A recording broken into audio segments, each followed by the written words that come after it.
bonsoir. Deuxième jour des travaux dans le cadre du grand dialogue national convoqué par le président de la République du Cameroun, Paul Biya. Les travaux se sont ouverts hier par le Premier ministre chef du gouvernement, Joseph John Goutey, en présence d'un parterre d'autorités administratives, politiques, religieuses, diplomatiques et même de la société civile. Et bien ce soir, on fait le point des 2 premiers jours de travaux dans le cadre de ce grand dialogue national. Mais avant, on prend le sommaire qui, comme d'habitude, porte la signature de Jean-Marie Kinfac. Il s'est finalement ouvert à Yaoundé hier lundi comme prévu. Pour la cause des valeurs de cohésion sociale, d'amour, d'unité et de paix, plusieurs Camerounais ont fait le déplacement du palais des congrès en posture d'invités pour certains et de délégués pour d'autres. La seconde classe portera donc pendant les consultations afin de mettre un terme au conflit meurtrier entre le Cameroun et une partie de sa population. Prenant la parole devant une salle attentive, le président de Saint-Jour a proposé aux participants d'être des véritables artisans de paix, qualifiant, je cite, de pas insolubles les préoccupations qui opposent les deux parties. Une ambition noble et légitime lorsqu'on jette un regard rétrospectif sur les 3 dernières années. Que de peine, de l'horreur et du sang, avec dans les tombes des milliers de corps, ceux des chanceux qui ont d'ailleurs été retrouvés. Nul doute que Yaoundé sera un lieu de vérité tout au long de la semaine. Chacune des personnes présentes ici, ou du moins, la plupart connaît au moins au minimum un élément qui pourrait aider à panser les plaies et essuyer les larmes, partant d'un avis visiblement partagé de marginalisation et d'exclusion sorti aux yeux du monde par le porte-parole de cette république fantôme-là que tous nous combattons. Aujourd'hui reconvertis et fiers de chanter l'hymne du pays, ces enfants du Cameroun demandent que cessent les injustices et que revienne la vie, chose qui, selon le roi des Bamoun, le sultan Bombo Njoya, ne saurait se faire sans alternance, sans limitation du mandat présidentiel à 5 ans renouvelable une fois, sans révision du code électoral et sans grâce présidentielle entre autres. De son côté, le chairman Nidjon Frundi a parlé d'ignorance et même de marginalisation des délégations anglophones lors des grandes rencontres pour déterminer le destin de notre pays. Les travaux de Yaoundé, ajoute-t-il, se tiennent alors que les préalables de la phase préparatoire n'ont pas été respectés.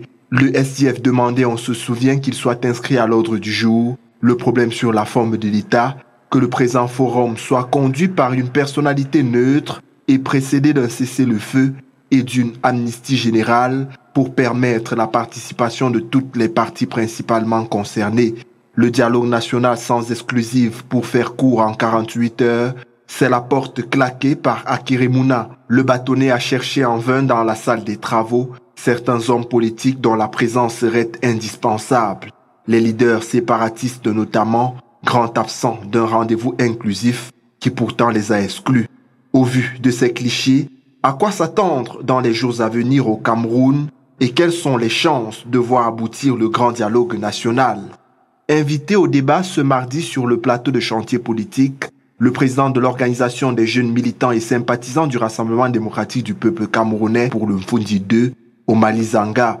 Le Parti camerounais pour la réconciliation nationale est représenté par le politologue Joseph Niek, par ailleurs membre titulaire du comité directeur du PCRN. La voix du parti La Balance sera portée par son secrétaire régional pour le centre, Gribalnda. Notre 4e invité, le révérend Paul Pondy, priera sans doute comme ses pairs l'ont fait hier au Palais des Congrès pour la paix au Cameroun. Le décor planté, messieurs, je vous souhaite un excellent débat en compagnie de Cédric Ndiongo.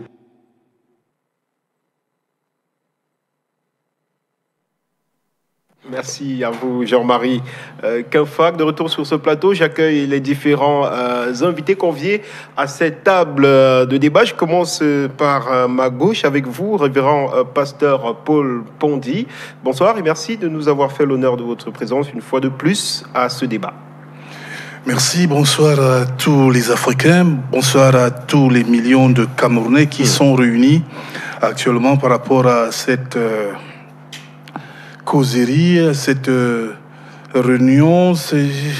ce débat, comment on l'appelait encore, ce dialogue, ce grand dialogue, comme l'a intitulé le précurseur même de ce dialogue, le président Paul Biya.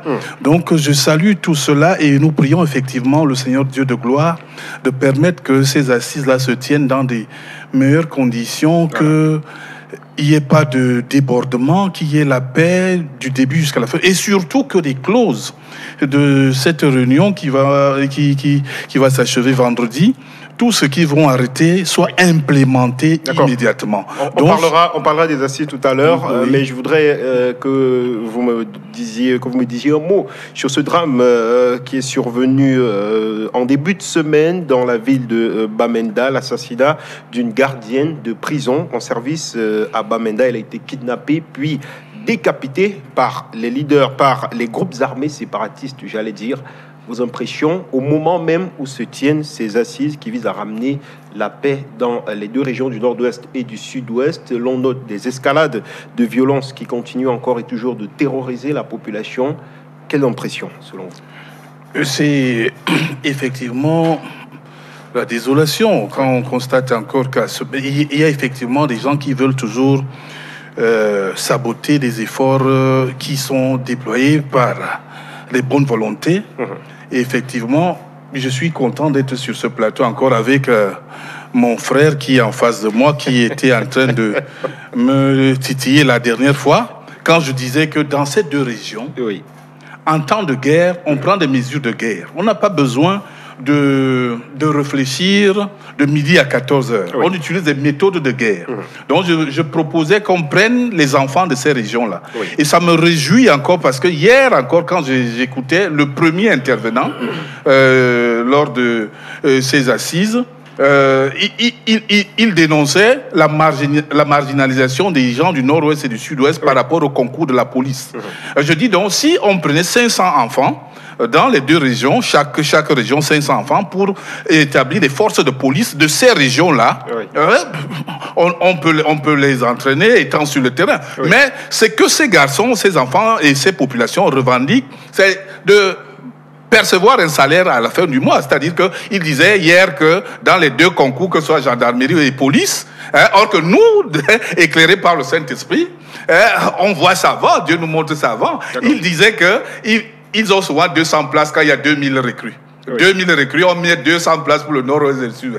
Ils sont marginalisés. Il dit vrai. Et nous, on proposait que pour résoudre rapidement la solution, prenez ces enfants, donnez-leur le salaire qu'il faut, comme les autres, mais qu'ils restent simplement dans ces localités pour assurer la sécurité des populations. Personne des ambassonniers va tuer leurs frères, sachant qu'ils perçoivent déjà le salaire, qu'ils revendiquent, parce que ce sera une approche déjà de solution par rapport à cette marginalisation qu'ils dénoncent avec beaucoup de fermeté. Merci. Donc, nous sommes des visionnaires. Quand nous disons des choses, ça me réjouit qu'au premier jour, c'est ce que lui sort comme grief, qu'ils sont marginalisés. Ils n'ont pas assez de place dans les concours. Merci, donc, merci à vous, révérend pasteur. Merci. On aura le temps de développer tout ça. Effectivement, pendant l'émission. J'accueille le deuxième invité, il est à votre gauche. C'est un habitué, bien évidemment, de ce plateau. Il s'appelle Omali Zanga, président de la section OJR DPC pour le Funzi 2. Omali, bonsoir. Merci d'être avec nous ce soir, une fois de plus. Bonsoir à tous nos téléspectateurs. Le plaisir est renouvelé pour moi de partager ce plateau avec nos co-panélistes. Je crois que comme l'a dit le révérend pasteur tout à l'heure, le débat a été annoncé.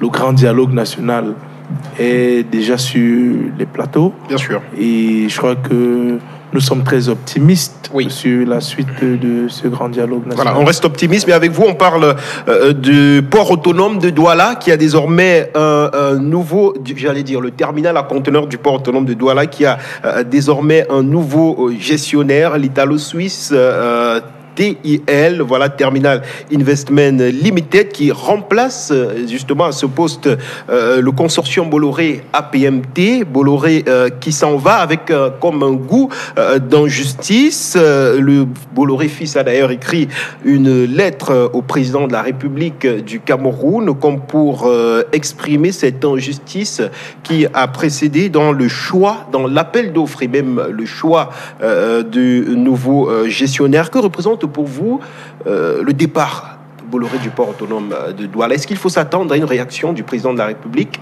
Bon, réaction, je pense que non. Vous savez, le président de la République fonctionne un peu comme un père d'enfant. Et le Cameroun étant son cœur, oui, il ne peut pas revenir sur cette décision. D'autant plus que le nouveau concessionnaire nous fait gagner beaucoup de milliards. C'est-à-dire, pour moi, c'est même aberrant. C'est-à-dire, quand on essaye de voir les versements de Bolloré et ce que propose le nouveau concessionnaire, oui, on a une différence de près de 20 milliards. Je crois même qu'on pourra aller à plus. On parlait de plus de 20 milliards. Ça veut dire que si l'État du Cameroun peut recouvrer un peu plus, je crois que ce serait une très bonne chose. Est-ce que ça ne va pas détériorer un tant soit peu les relations entre le Cameroun et la France? Vous savez, dans les relations entre les États, il y a des intérêts. Ce ne sont pas les relations entre amis. Ce sont des relations d'intérêt. Oui. Alors, si le Cameroun trouve son intérêt dans le processus, je crois que nous défendons nos intérêts. D'accord. C'est d'abord notre pays. Et nous pensons que le chef de l'État qui a laissé faire pense que les Camerounais, enfin, doivent profiter de leurs biens. D'accord, merci. Troisième invité ce soir, Joseph Niek, représentant du Parti camerounais pour la réconciliation nationale. Bonsoir, cher monsieur, et merci d'avoir accepté une fois de plus notre invitation. Bonsoir Cédric, bonsoir aux milliers de téléspectateurs, bonsoir aux copanélistes dont je suis heureux de retrouver ici, surtout ce jour où on est en plein dans le grand dialogue. Dans le grand dialogue, oui, on vous croyait. Que le temps qui nous est imparti nous permettra d'entrer dans le fond des questions pour que nous aussi, à notre manière, qu'on contribue à ce grand dialogue. Alors, Chirac, l'Africain, est finalement décédé. Il a été inhumé hier en France. Il avait une proximité, dit-on, et même un amour pour les Africains, pour l'Afrique en général. Grand ami du président de la République, Paul Biya. Paul Biya qui a finalement été représenté à ses obsèques par le directeur du cabinet civil Samuel Mvondo Ayolo. Est-ce que vous avez une image? Que retenez-vous du passage de Chirac à la tête de la France et en particulier dans les relations entre son pays et l'Afrique? Je vois d'abord l'image de la personne qui était imposante, qui savait là où elle partait et qui faisait exactement ce qu'elle attendait de faire. Oui. Maintenant, en ce qui concerne les relations avec l'Afrique, il faut avouer que, indépendamment des accords cachés entre les États africains et l'ancienne métropole française, c'est quelqu'un qui voulait à un moment donné l'émancipation véritable de l'Afrique. C'est pour cela qu'il ne lésinait pas à dire que le chef d'État africain n'était pas fait pour la démocratie. C'est-à-dire, lui, tout ce qu'il pensait qu'on avait voulu implémenter en Afrique pour essayer d'accélérer la socialisation des peuples africains, mais il se rendait compte que c'est en réalité pas le colon, le blanc qu'il était, c'était le chef d'État africain eux-mêmes qui s'était transformé en véritable bourreau pour l'avenir de l'Afrique. Maintenant, on dit qu'il était ami du président de la République, Paul Biya. Lorsque quelqu'un prend ses positions officiellement, est-ce que le président Paul Biya lui-même n'était pas concerné aussi comme quelqu'un qui ne voulait pas véritablement de la démocratie dans son pays? Tout compte fait quand même, c'est quelqu'un qui voulait aussi l'émancipation des peuples africains. Oui. Et c'est dans ce sens qu'on pouvait l'identifier à l'Africain, mais pas forcément l'ami du président de la République, Paul Biya. D'accord, merci, on vous a compris. Quatrième invité sur ce plateau, Grimbald Nda, notre très cher ami, secrétaire régional du Social Democratic Front pour le Centre. Bonsoir, Grimbald. Bonsoir, merci Cédric Ndjongo d'avoir honoré ce rendez-vous pour une énième fois. Je veux aussi dire bonsoir à mes co-panélistes et bonsoir aux nombreux téléspectateurs de HTV. Voilà. Avec vous, comme sujet de mise en bouche, on parle de cette mission d'inspection de la Confédération africaine de football qui a séjourné en terre camerounaise pour procéder à la visite des différentes infrastructures devant accueillir, infrastructures sportives surtout, devant accueillir le CHAN 2020 et la Coupe d'Afrique des Nations 2021. Et la CAF qui donne désormais 9 mois au Cameroun pour livrer les chantiers. Selon vous, on est parti pour un nouveau glissement. Dans 9 mois, c'est impossible. Et ça pose toujours problème. Vous êtes pessimiste, quand même. Oui, parce que c'est la réalité. En réalité, je ne vois pas comment dans 9 mois, le Cameroun va délivrer tous les chantiers, tous les stades. Ce n'est pas possible. Parce que même ici à Yaoundé, le stade de l'Emédide, le stade Pobia, les travaux sont abandonnés là-bas. Et à Douala, ailleurs, quand même, les chantiers, les travaux avancent un peu. À Djapoma, à Douala, je crois que à Douala et à Garoua, c'est là où on a beaucoup avancé avec les travaux. Mais 9 mois, ça fait quand même beaucoup de temps. Je pense qu'on aura peut-être le temps Pas beaucoup de temps pour nous, pas beaucoup de temps pour un pays en voie de développement comme le nôtre. Et le problème de la mauvaise gestion, que nous tous, nous sommes témoins ici au Cameroun, ça pose un problème. Et donc, j'ai bien peur. Parce que quand tu entends l'Algérie dire déjà que nous sommes prêts, si le Cameroun n'est pas prêt, ça passe déjà un second message. Oui, c'est tellement pitoyable. Merci à vous. On prend une légère transition et on se retrouve juste derrière pour démarrer avec les échanges du jour.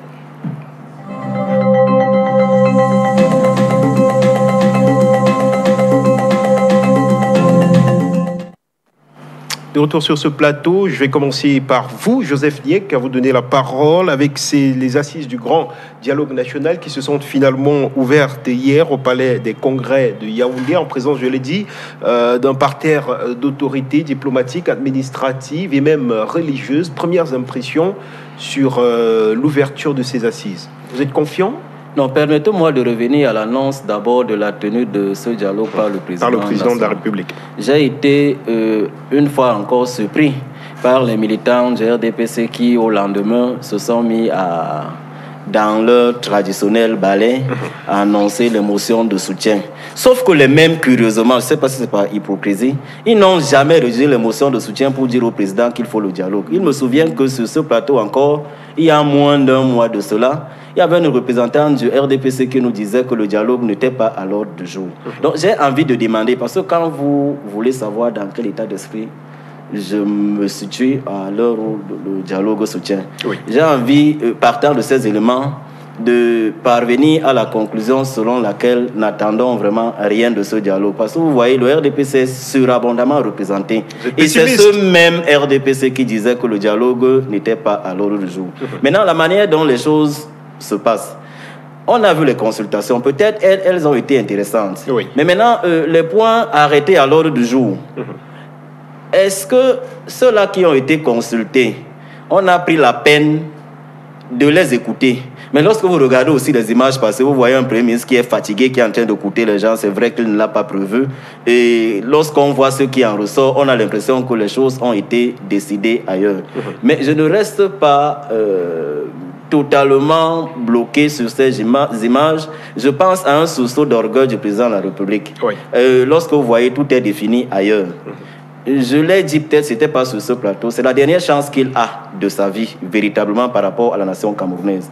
Donc, ce dialogue est pour moi l'occasion où le président de la République va décider soit de sortir par la grande porte, soit de sortir par la petite porte. Parce que pour rien au monde, il ne sera plus président à la prochaine élection présidentielle. Il s'agit donc pour lui de dire, voilà ce que je laisse à la République du Cameroun, mon cher beau pays, que j'ai eu à servir pendant plus d'une 50aine d'années. Donc il s'agit pour lui de nous assurer, comme il a toujours fait depuis les élections, c'est lui qui donne les résultats. Donc il donne les résolutions, mais davantage, comme l'a dit le pasteur, que non seulement ces résolutions coïncident avec les attentes véritables des peuples d'ailleurs sinistrés, c'est-à-dire les deux grandes régions du nord-ouest et du sud-ouest, telles qu'on l'a écouté pendant la séance plénière d'ouverture hier.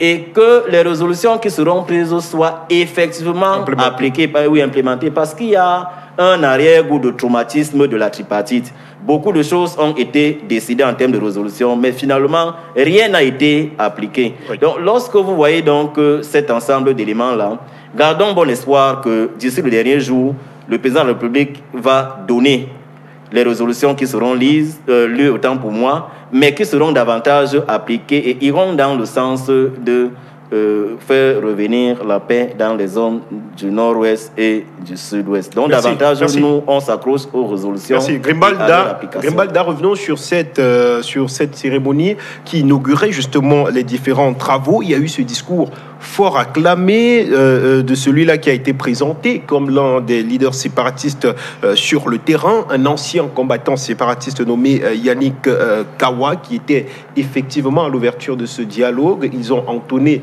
l'hymne national du Cameroun. Ils en ont profité pour présenter au grand public les frustrations des populations anglophones. Quel peut être l'effet d'une telle implication des anciens combattants séparatistes sur la tenue de ce dialogue? Merci beaucoup pour cette question. Ça va avoir un grand impact. J'ai remarqué quelque chose. Quand vous savez bien que les témoignages étaient bien préparés par les autorités aussi en charge. J'en avais la certitude. Quand il avait fini de parler ou bien de lire, si je peux utiliser le terme, il est allé un peu hors sujet. Il est allé un peu hors sujet. Il a commencé à parler. Pourquoi? Il a commencé à donner les raisons pourquoi eux, ils ont porté les armes contre leur patrie. Et ça a beaucoup touché les gens. Bien sûr. Mais ce qui m'a énervé, c'est qu'on voulait lui arrêter de parler. On a essayé de lui stopper. Que non, mais tu parles un peu hors sujet. Mais c'est le moment de la vérité. Nous vivons des moments historiques dans la vie politique de notre pays, soit pour le bien, soit pour le mal. Et soyons francs. Parlons la vérité. Et ce qu'il a dit, c'est vrai. Il a bien parlé. Et ça va avoir un grand impact. Tu as constaté comment les gens étaient émus. Bien sûr. Les larmes coulaient parce que c'était un moment de vérité. Et les problèmes qu'il a soulevés, il faut qu'on en parle. Il avait dit, chez moi, je suis là-bas, je suis un diplômé sans emploi, tous les emplois, tous les administrateurs en charge, presque tout bien, une bonne partie, ce sont les francophones, chez moi. Mais moi, je ne pouvais pas supporter ça. C'est pourquoi j'ai pris les armes contre mon patrie. Voilà, merci. Donc, c'est un problème. Oui. Et je sais que les délégués qui sont dans les 8 commissions vont bien parler de ça. Merci. Omali Zanga, avec vous, on parle de ces grands absents du grand dialogue national. Il s'agit, entre autres, du leader du mouvement pour la renaissance du Cameroun, Maurice Kamto. Son parti n'a pas été représenté. Le seul parti politique, d'ailleurs, représenté à l'Assemblée nationale qui a snobé ses assises. Il y a le cas Edith Kawala, également, qui n'a pas répondu favorablement. On n'oublie pas les séparatistes anglophones à qui le gouvernement avait bien évidemment envoyé des invitations, mais qui n'ont pas daigné se pointer à cette cérémonie d'ouverture. Qu'est-ce qu'on devra dire aujourd'hui? Est-ce que ces absences vont avoir un impact sur la suite des travaux et même sur la sincérité des résolutions? Merci. Je voudrais déjà rappeler qu'il n'y a pas de grands absents. Vous savez, un pays se fait avec tous ses enfants, pas avec certains de ses enfants. Si Edith Kawala, si le parti... l'UMRC ne participe pas au dialogue, cela ne veut pas dire que le dialogue n'aura pas lieu, ou encore les résolutions n'auront pas d'impact sur la vie politique de la nation. Ceci étant dit, je voudrais revenir sur ce que disait tout à l'heure, il y a quelques instants, Joseph Niek. Je pense que c'est une marque de mauvaise foi lorsqu'il dit que l'ORDPC avait annoncé qu'il n'y aura pas de dialogue, ou encore l'ORDPC... L'ORDPC n'a pas rejeté de motion de soutien pour demander le dialogue au président de la République. Ça, c'est une des choses que vous avez dites, mais vous avez dit plein d'autres. Mais je voudrais rappeler ici que lorsqu'on est acteur politique, il faut être sérieux. Oui. Vous savez, le tout n'est pas de briller parce qu'il n'a pas été fait ou parce qu'il ne devra pas être fait. Je crois que le président de la République a envoyé le Premier ministre, si vous vous rappelez, il y a quelques mois. Bien sûr, c'était au mois de mai. Engager le dialogue.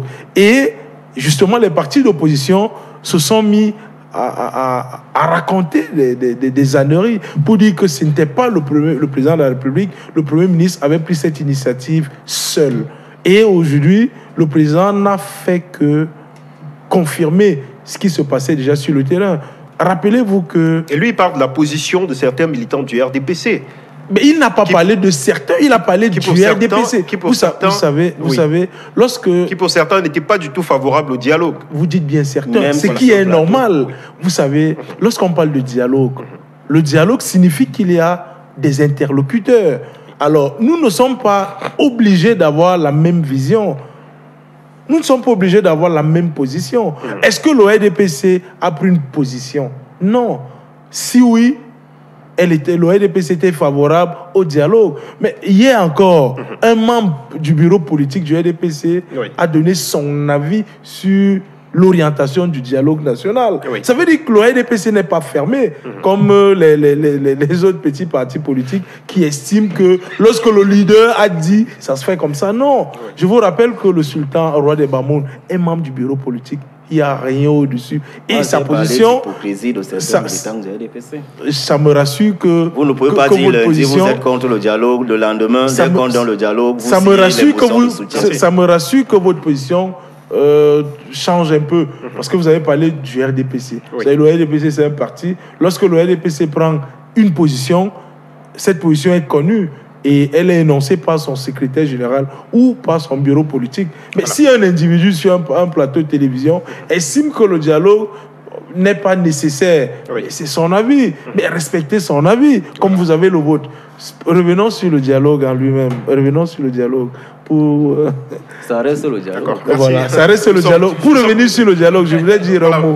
Je voudrais dire un mot pour dire que ce dialogue aura bel et bien lieu. Il a lieu, il se tient depuis 2 jours. Il se tient depuis hier. Voilà. Depuis hier. Et vous allez vous rendre compte que la qualité des participants à ce dialogue est quand même remarquable. Nous avons presque tous les partis politiques, nous avons tous les acteurs et leaders d'opinion, nous avons la société civile, nous avons les religieux, nous avons les hommes d'État. Je crois que dans ce dialogue sortira quelque chose de véritablement formidable pour le Cameroun. Alors, révérend pasteur Paul Pondy, une forte participation, mais l'on note déjà les premiers désaccords qui se sont fait manifester. Jean-Marie Quinfac soulignait tout à l'heure le fait que le bâtonnier Akeremouna a d'ores et déjà claqué la porte. À lui vient s'ajouter Alice Sadio de l'AFP qui, elle également, a quitté, a mis une pause ou peut-être un stop final à sa participation à ces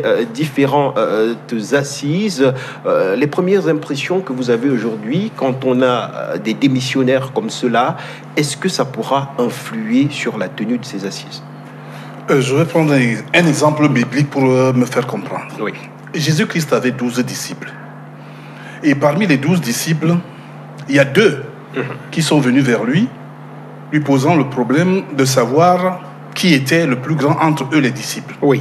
Et l'un proposait à Jésus-Christ qu'il devait être assis à sa droite et l'autre, qui était effectivement également son frère, né du même ventre, d'une même mère, et devrait être assis à la gauche. Et Jésus de leur dire, c'est pas ça le plus important. Le plus important, c'est celui-là qui sert les autres. Oui. C'est lui qui doit être véritablement le modèle. C'est ce que vous devrez rechercher. Comment faire pour servir les autres? quand on convoque une assise, je bénis beaucoup ceux-là qui ont accepté des invitations de participer. Moi, je disais encore au coordonnateur national de Missionnaires sans frontières au téléphone, hier, quand le dialogue a débuté, le pasteur Henri Matip, je lui disais, mais mon frère, tu es où? Parce que c'est lui qui s'occupe du Cameroun. Moi, je suis au niveau africain. Oui. Donc, je lui demandais, il me dit, je suis à Douala. Il me dit, non, les gens là, ils m'ont pas adressé une invitation, moi, je vais pas là-bas.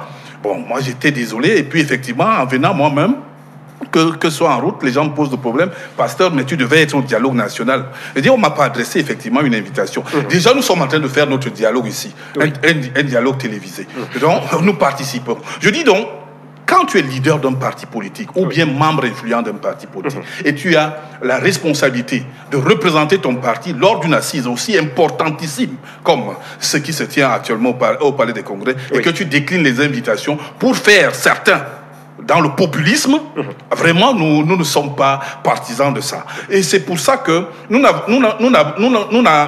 n'avons pas la prétention de jouer avec le Cameroun. Nous nous sommes déjà levés pour les intérêts du Cameroun et nous l'avons démontré même au niveau national pour des bonnes volontés, même au niveau du continent. Est-ce que le fait que certains préalables... Je dis donc ceci, monsieur le journaliste. Écoutez-moi très bien. Je vous écoute. Quand vous êtes invité, on vous adresse une invitation. Pourquoi Cabral Libi est parti?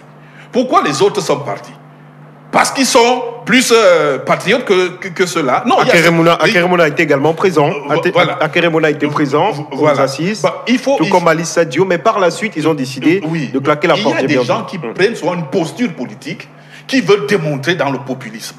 C'est-à-dire que je suis désolé de le dire, mais je le dis.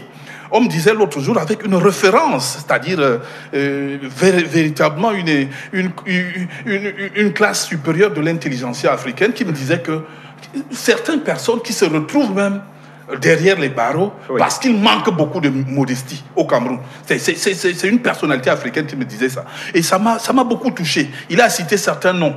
J'aime écouter les intellectuels quand ils parlent, quand ils développent. Parce que c'est un grand acquis d'écouter pour tirer des leçons. Je dis donc que si ces leaders que vous citez là ont décliné l'offre, s'ils ont des raisons avouées, des préalables ils n'ont pas encore communiqué. Ils n'ont pas sorti des communiqués. Les préalables qui n'ont pas été respectés par les organisateurs de ces assises. Les préalables, c'est quoi? Les préalables ne peuvent pas être maintenant la chose la plus discutée. Parce que si on parle des préalables, vraiment tout le monde aura à poser des préalables. Alors, est-ce qu'il n'y a pas un certain nombre de préalables? Monsieur le journaliste, écoutez très bien. Il n'y a pas un Camerounais supérieur à un autre au Cameroun. Ceux-là qu'on a arrêtés à la porte, qui se sont vraiment présentés au Palais des Congrès, qui voulaient prendre part aux assises, ils sont également des Camerounais. On a dit qu'ils ne disposaient pas des conditionnalités pour faire part de la table, je sais pas, la table restreinte, être à l'intérieur. Ils sont restés à l'extérieur. Ça ne les émeut pas, ça ne les gêne pas. Mais vous avez le privilège d'aller donc défendre vos idées politiques. Faites-vous entendre quand même. Qu'on dise que... C'est important, monsieur. Allez-y, terminez. Laissez que je chute. Je vais chuter par quelque chose. Parce que ce genre d'attitude, c'est ça qui amène à ce que nous venons de vivre récemment en France, où le président Paul Biya je ne sais pas si c'était en France, c'était dans quel pays? En Suisse. Un pays où la diaspora camerounaise a jeté des tomates sur lui et tout. Non, on n'accepte pas cela. Nous sommes au Cameroun, nous sommes pour former les générations. Un président en instance, on ne se comporte pas comme ça. C'est pour l'amener à dire que lui, il va donc mourir au pouvoir parce qu'il aura même peur de partir. Il faut au contraire le rassurer. C'est ça qu'il faut faire dans une nation comme celle-ci. Il faut le rassurer. Ce genre de comportement est inacceptable. Joseph Niek, quel peut être l'enjeu aujourd'hui pour ces formations politiques qui aujourd'hui décident de quitter tout simplement le Palais des Congrès sous le prétexte que certains préalables qu'ils posent aujourd'hui ne sont pas respectés par le gouvernement? Est-ce qu'il y a un enjeu politique non dévoilé derrière cette attitude? Je vais d'abord remarquer qu'on doit comprendre le pasteur chaque fois qu'il prend la parole. Les hommes de Dieu ne sont pas démocrates. Ils ne connaissent pas la démocratie. Ce n'est pas dans leur logique de fonctionnement. Mais quand vous l'écoutez, lui-même, il dit des choses qu'il n'analyse pas en profondeur. Il dit bien qu'un parti politique est là pour représenter ses militants. Maintenant, lorsque vos militants vous ont mandaté, vous avez des missions. Et dès lors que vous vous rendez compte que les missions pour lesquelles, je dis les vrais leaders politiques, les missions pour lesquelles vous avez été mandaté, le cadre n'est pas propice pour que vous meniez à bien ces missions. Le raisonnement logique, c'est que vous revenez vers votre base militante pour leur dire, voilà ce à quoi j'ai été confronté. Maintenant, il revient à la base militante de vous dire, continuez. Mais si la base militante vous dit restez dans ce qu'on vous a demandé de faire, dès lors que le climat n'est pas installé, vous n'avez qu'à claquer la porte. Il a posé la question de savoir que fait encore Cabral Libye là-bas. Non, mais Cabral Libye là-bas, s'il est encore là-bas, c'est absolument parce que sa base militante estime qu'il faut encore espérer. Non, je n'ai pas posé la question. J'ai pris son exemple en disant que lui quand est là-bas. le pasteur le fait, excusez-moi, pasteur, moi je suis un politicien. Je n'ai pas posé la question. Non, vous le vendez. Ça, c'est livrer quelqu'un à la vindicte. Moi, je suis politicien. Je ne le livre pas du tout. Pas du tout. Voilà. Non, c'est pas comme ça. Parce qu'il apprécie mal peut-être ce que je veux dire, ou bien il comprend pas bien. Je dis que quand on est dans une assise aussi importantissime, on peut écouter. C'est vous qui définissez l'importance. Hein? Mais oui, c'est important puisqu'il y a eu des vies. Quand il y a des vies qui sont déjà enterrées, vous n'allez pas me demander. Vous a rappelé que ces deux personnalités ont pris part à l'ouverture. Mais ça veut dire qu'elles sont venues de bonne foi pour assister aux travaux. Non, on ne peut pas. Vous ne pouvez pas juger leur bonne foi. Nous connaissons la démarche des politiciens. D'accord, merci. On peut expliquer un fait là maintenant qui va vous étonner. Merci. Revenons sur le cas Cabral Libye qui ce jour sur les réseaux sociaux ce matin parlait d'une ambiance très délétère au cours de ces assises. Il appelle à l'organisation d'une plénière et que l'on permette à tous les participants de s'exprimer. Tout à fait vrai. Oui, c'est bon. Peut-être aussi un désistement de Cabral Libye. Oui, cette question a été posée au sein du PCN. Tel que les choses ont commencé, on a l'impression que toutes les personnes consultées n'ont pas été écoutées. Les choses étaient définies à l'avance. Voilà. Ceux-là, des personnes qui ont, ou des personnalités qui ont pris la parole, on ne sait sur la base de quoi ces personnes ont été retenues. Voilà. Et maintenant, lui, il a été missionné. Nous pensons que cette génération de jeunes, de Camerounais qui souffrent, il est notre représentant là-bas. Oui. Il est donc, puisque nous, c'est la démocratie.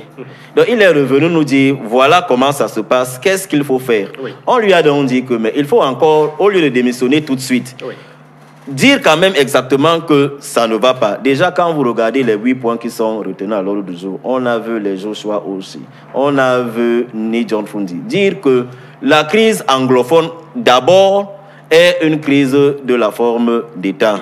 C'est une crise de la représentation, c'est-à-dire les conditions par lesquelles on décide le choix, la désignation des élus.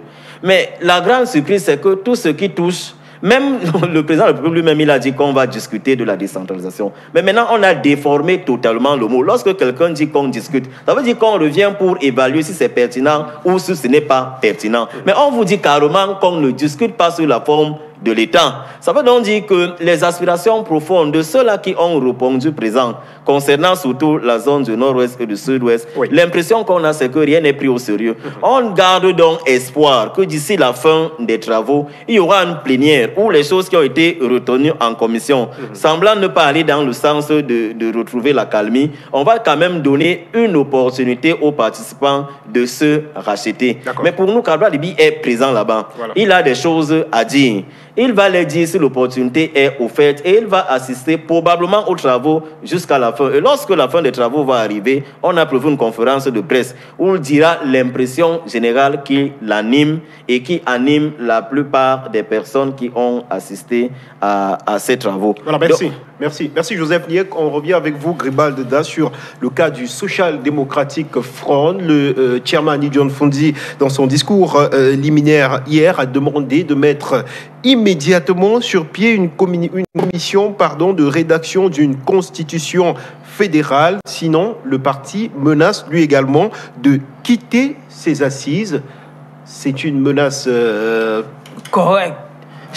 Sinon, c'est inutile. Le problème, selon vous, c'est celui de l'institution du fédéralisme. Oui, la forme de l'État. La forme de l'État, oui. Voilà la racine. Voilà la vraie cause de la crise anglophone. Et je voulais dire que je suis complètement en désaccord avec ce que le pasteur venait de dire. Parce que ce n'est pas comme si nous sommes dans une église là où les chrétiens viennent confesser leurs péchés pour ne plus faire du mal. Non, ce dialogue a un objectif. L'objectif de ce dialogue, c'est quoi? C'est de résoudre la crise anglophone. Bien sûr. C'est de résoudre la crise anglophone. Voilà l'objectif de cette assise. Bon, si les conditions, les préalables qu'il faut pour résoudre la crise anglophone ne sont pas sur la table, c'est inutile. C'est inutile. C'est la forme de l'État. Et dans le discours du chairman, il avait dit que le pays, nous, c'est-à-dire nous, le Cameroun, a fait une grave erreur en 1972 pour transformer la forme de l'État d'un État fédéral à un État centralisé. Donc ça pose un problème. Qu'est-ce que veulent les anglophones? L'autonomie. Parce que... Est-ce que cette autonomie ne peut pas se retrouver dans une accélération de la décentralisation? Non, je vous explique pourquoi. Allez-y. La décentralisation a détruit surtout la partie anglophone. La décentralisation. Elle n'avait pas encore été correctement... Non. La décentralisation est terminée. La décentralisation a échoué. La décentralisation ne peut pas résoudre les problèmes des Camerounais, pas seulement les anglophones. Dans tout le pays, même les francophones. Je dis ça pourquoi? Parce que dans un État unitaire, là où le pouvoir est si centralisé, comme ce que nous vivons, la philosophie de la centralisation de pouvoir, c'est ce qui nous a gâtés. Parce que si nous sommes dans un système fédéral, chaque région a son autonomie. C'est différent. On parle de transfert de compétences. C'est différent. Ce que nous sommes en train de parler dans la fédération, c'est quoi? C'est le partage du pouvoir politique. C'est le partage du pouvoir politique. Ce n'est pas le simple fait de transférer. Le chairman demande une fédération à 2 États. Notamment un État qui réunirait les régions du Nord-Ouest et du Sud-Ouest, et un autre État avec les 8 autres régions. Est-ce que le faire ne revient pas à faire justement un pas vers la sécession? Non.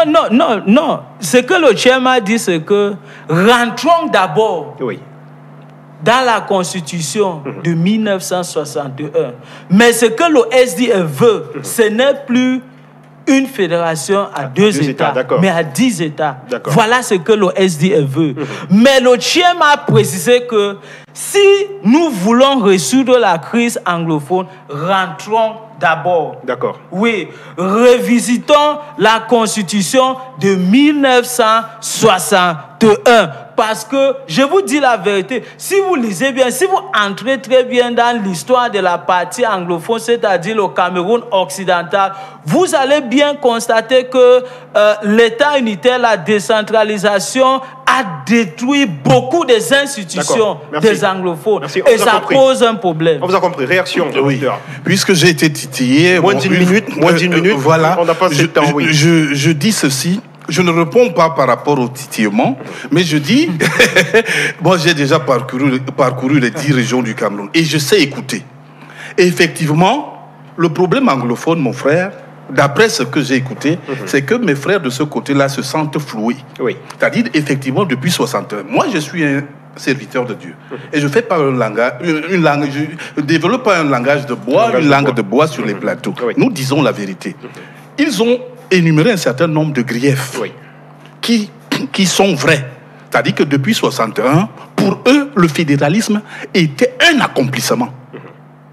Tu me suis très bien, vous me suivez très bien. On peut se tutoyer. Bien sûr. C'est-à-dire que le fédéralisme, selon les anglophones, était un accomplissement, pas un passage pour aller à autre chose. Donc quand ils revendiquent de revenir au fédéralisme, ils ont leurs revendications qui sont claires et nettes. Oui. Ils ont dit, les accords qu'ils ont signés à Fumban, c'était que le président Ahidjo, moi je les écoute, j'ai des frères, bien sûr, je les écoute, ils me disent que le président Ahidjo les avait rassurés qu'ils ne pouvaient jamais changer. À partir de là, ils se sont retrouvés dans cela avait été inscrit dans la Constitution. Voilà, ils avaient leur société qui distribue de l'eau, qui était par rapport à leur région là-bas. C'était pas le centralisme comme c'est le cas maintenant. Ils circulaient à gauche. Un certain nombre de revendications. Ils ont cité. J'ai noté ça. Donc, ce qu'ils disent effectivement on peut le comprendre. Maintenant, quand nous sommes donc en train de dialoguer, comme nous sommes en train de faire ici, sur le plateau, monsieur le journaliste, je dois dire à mon frère du Nord-Ouest que c'est même le président du SDF surtout, que c'est même le président Froundi qui a fait échouer la démocratie au Cameroun. Je dois le dire, franchement. Je suis choqué. Non, je dois le dire. Parce que, oui, c'est ça le dialogue. Parce que quand vous dites des choses, vous pensez que vous pouvez avoir le monopole de la vérité. Allez-y, ce monsieur avait la possibilité de changer la donne au Cameroun. Il était le parti le plus adulé. Qu'est-ce qui se passe? Au sein de son opposition, on lui dit qu'il fasse ce que Toumani Touré a fait au Mali. C'est-à-dire il devait juste choisir un maillon de l'opposition pour le présenter comme candidat unique de l'opposition. Tous les Camerounais devaient l'adouber et le changement s'ensuivait sans même en y-croche. Mais il a dit, si on peut, comme je prenais l'exemple maintenant sur Jésus avec ses disciples, c'est ce qu'il a dit. Il a dit, il est le plus grand parti d'opposition. S'il y a candidat unique, ça ne peut être que lui. Non! Regardez ce qui s'est passé au Mali. C'est un cours politique que Toumani Touré a donné à l'Afrique. Il veut être président, mais il ne se présente pas. Il fait même ce qu'il a fait comme coup d'État. Il place quelqu'un d'autre. C'est le peuple qui commence à le revendiquer. Il a fait 2 mandatures. Ça, c'est une école politique que vous devez intégrer dans votre démarche. Donc, c'est ce que Froundi devait faire au Cameroun. Et ce qu'il dénonce aujourd'hui, lui-même devait l'implémenter. Mais il ne l'a pas fait. Maintenant, le SDF est dilué au point où même le jeune Cabral, qui vient de commencer, dépasse le SDF. Merci. Omali Zanga, la question de la forme de l'État semble être aujourd'hui le nœud du problème. Est-ce que le dialogue ne sera pas loupé si cette question n'est pas inscrite à l'ordre du jour?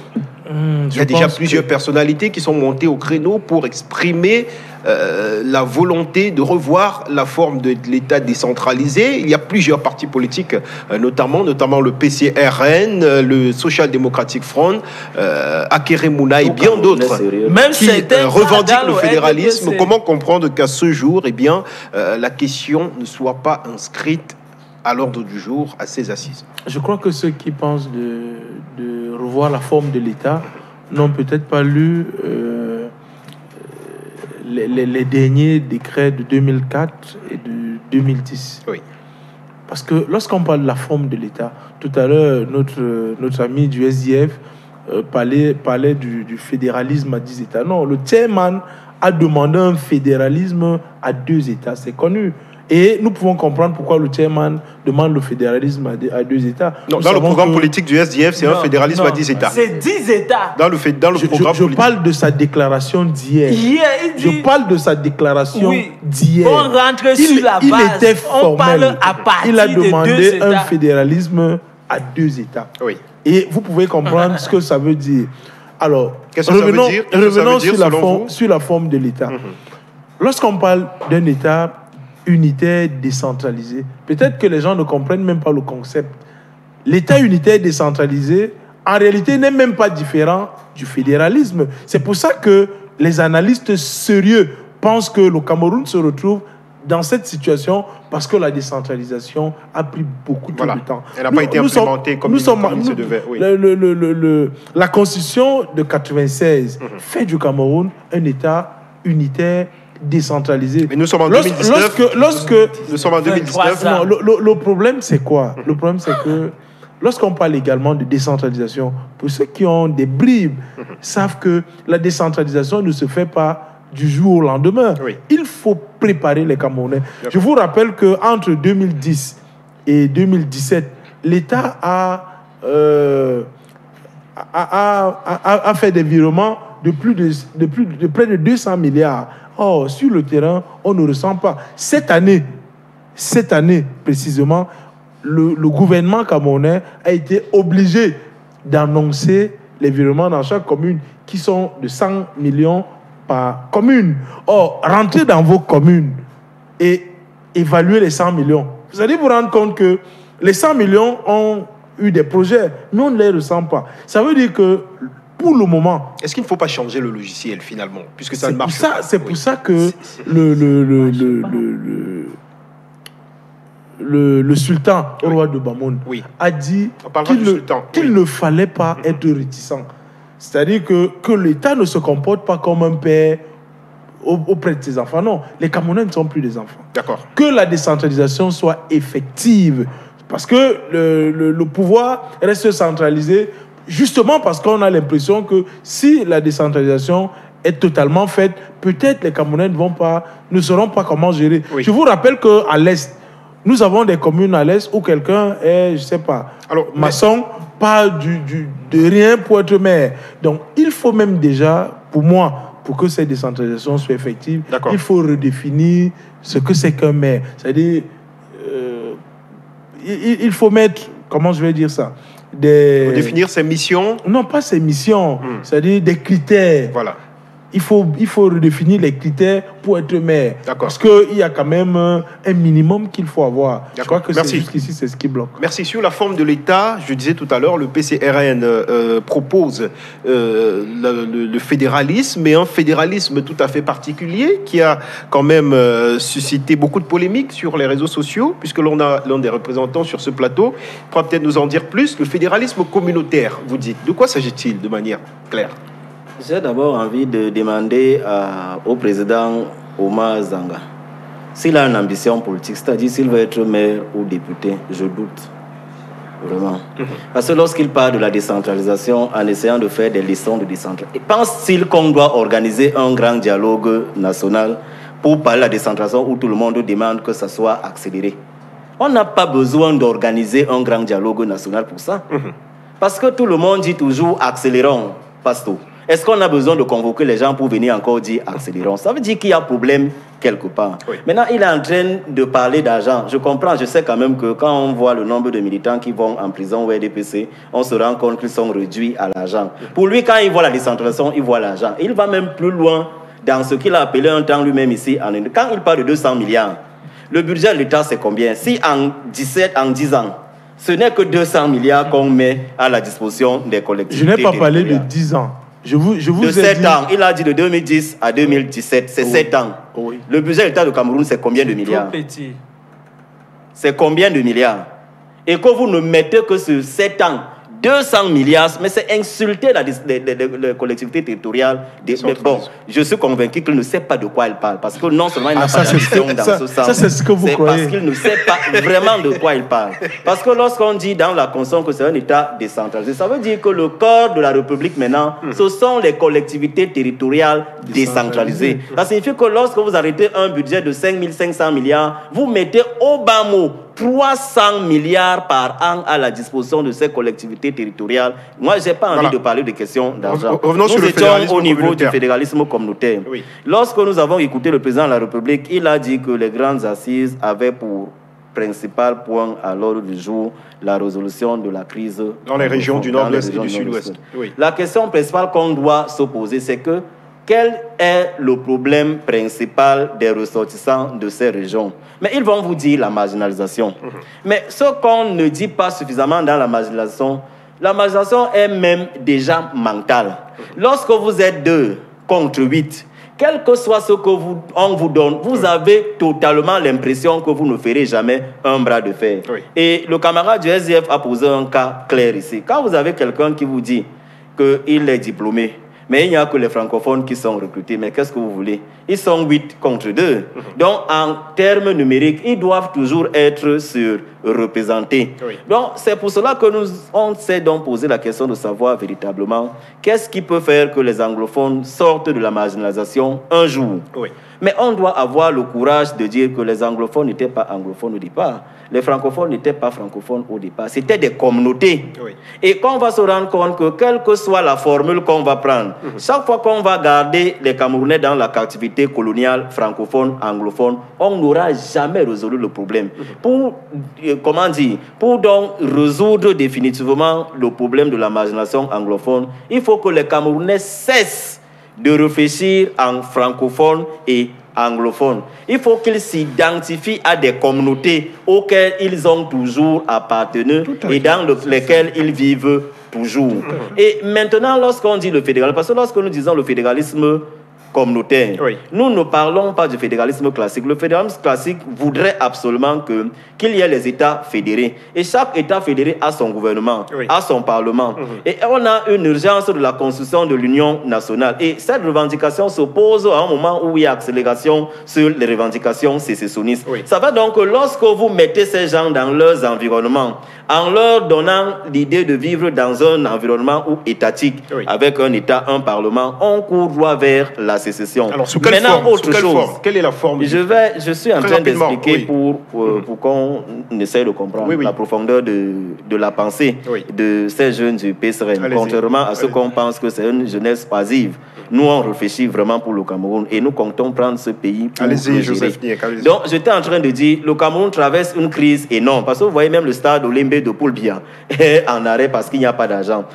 Lorsque vous restez dans le fédéralisme classique, ça coûte énormément. Oui. Donc il y a un impératif de vivre avec les moyens, oui, un impératif de garder l'unité nationale, un autre impératif de sortir les Camerounais de la captivité francophone, anglophone. Oui. On a donc pensé que ce que les gens vont appeler État, chez nous ce n'est pas l'État, mais il faut les régions. Voilà. Les régions auront donc les élus autonomes dans leur localité. Il n'y aura pas de parlement, mais il y aura un conseil régional avec les élus locaux. Donc pour nous, le fédéralisme communautaire n'est rien d'autre que le régionalisme, mais qu'on va appeler le régionalisme identitaire, parce que les régions sont calquées sur l'identification culturelle et non ethnique, voilà, ou encore tribale. Donc on pense que ces gens-là qui vivaient en communauté, il faut maintenant essayer de les rassembler suffisamment encore en communauté avec les caractéristiques culturelles qu'ils ont, oui, et leur donner suffisamment d'autonomie et de moyens, et qu'on apprenne l'anglais à tout le monde, l'anglais et le français à tout le monde à la même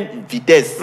Donc c'est ça la quintessence du fédéralisme communautaire. D'accord, merci. Pour nous, tant qu'on n'a pas posé ce problème véritablement sur la table, le problème de la forme de l'État, parce que c'est, oui, ça le nœud, nous serons en train de tout faire sauf de résoudre la crise anglophone. Merci. Et Alice Dio l'a également émis ce vœu au moment où elle claque la porte à ses assises. Elle a également tenu à émettre un doute sur les différentes commissions constituées ainsi que les sujets qui ont été eux également constitués, dit-elle, de manière unilatérale par les membres se recrutant pour l'essentiel dans les rangs du Rassemblement démocratique du peuple camerounais. Je m'en vais vous faire lecture de quelques membres du bureau ainsi que des commissions. Vous avez bien sûr comme président du bureau du dialogue le Premier ministre Joseph Dion Gouté, premier vice-président Bishop Komé, deuxième vice-président Garga Aman Adi, Emilia Nkeze, troisième vice-présidente, quatrième vice-président Fadimatou Iyawa, rapporteur général Mbayou Félix, rapporteur numéro 1, et Samba Pierre, rapporteur numéro 2, Churchill Ewubwe, rapporteur numéro 3, professeur Tcheka Kosma. S'agissant des commissions, la commission du bilinguisme, diversité culturelle et cohésion sociale pour président l'honorable Joshua aussi, vice-président Moukoko Bonjo Pierre, madame Amatoutou Mouna, sa majesté René Efa, le professeur Daniel Aboua, rapporteur Chi Assafor Cornelius, Doka Yaminio Serge, Bekia Gisèle, docteur Moulia Ernest, docteur Bawe Mouamadou. Pour la commission qui siégera au sujet du système éducatif, le président c'est Dorothy Nchema, vice-président, premier vice-président Paul Gogoumou Mingo, Efwa Mbozu Samuel, Tomaino Ndamjoya, Aivo Tambe Lekié pour la commission du système judiciaire, président Benjamin Ito, vice-président Fogui Jean-Pierre, Ba Ndam, Achou Georges, professeur Kofale Nkale Ndiv, Tchakounte Pati Charles, personne ressources, Laurent Esso, Nguité Kanté, Do Jérôme Penbanga, Clément Atangana. Commission numéro 4 sur le retour des réfugiés et des personnes déplacées. Le président, c'est le cardinal Christian Toumi, vice-président Elvis Ngolengole, Simon Mounzou, Cabral Libi, rapporteur professeur Kené Blaise, Madame Yap Abou, Charles Atangana Manda, Maïna Anatole, personnalité ressources, Paul Atangandi, Pauline Irène Ngele, Grégoire Oona, Manaouda Malachi, commission reconstruction et développement des régions touchées par le conflit, président Dr Christopher Formouniou, vice-président Gambo Fonjo Pierre, honorable Forbi Chinda Simon, Tawamba Célestin, Eric Ndjong, Jean-Jacques Ekindi, professeur Oufi Melo Shinje, Dr Seini Aboubakar, commission numéro 6, désarmement, démobilisation et réinsertion des ex-combattants, vice-président professeur Saïbou Moussa, président, docteur Saïbou Moussa, vice-président Fayengo Francis, Mengo Adré, Monseigneur Georges Nkouo, Gala Gérald, Eyenga Izanga Antoine, professeur Adjumé Wingo, Fung Aivo, Sami Kumbo, personne ressources, Joseph Betty Assomo, commission numéro 7, rôle de la diaspora dans la crise et la contribution au développement du pays, président professeur Atangana Amougou Jean-Louis, vice-président Barista Nkafou Julius, Eric Shinje, Caliste Béala, docteur Ndongmo, Lucie Mboto Fouda, rapporteur Fouzen Kouanke Thomas, Bafor Afessi Jean-Marc, Machinko Tsezop Nadine, Toumba Léonel, personne ressources, Mbelambela le jeune, Mohamedou Mustapha. 8e et dernière commission, celle de la décentralisation et du développement local, pour président Ngolé Philippe Ngwese, vice-président Lekene Dongfak, professeur Tcheka Kosmas, David Abouem Achoyi, Pierre Flambongayap, Mbela Moki Char, le rapporteur Ibongue Makole et Somba Pierre, Amadou Tidjani, professeur Tchoua Jean-Claude, Mbombo Abel, personne ressources, Elanga Obam Georges, Philippe Mbarga Mboa et Achille Basileken III, qui est le ministre des petites et moyennes entreprises, de l'économie sociale et de l'artisanat. Grimbald Nda, je vous donne la parole pour un regard, votre premier regard sur la formation de ces commissions. Est-ce que vous avez l'impression aujourd'hui, comme Alice Sadio, que le RDPC est en majorité représenté dans ces commissions? Oui, c'est indéniable. C'est la réalité. C'est là, nous tous, on voit.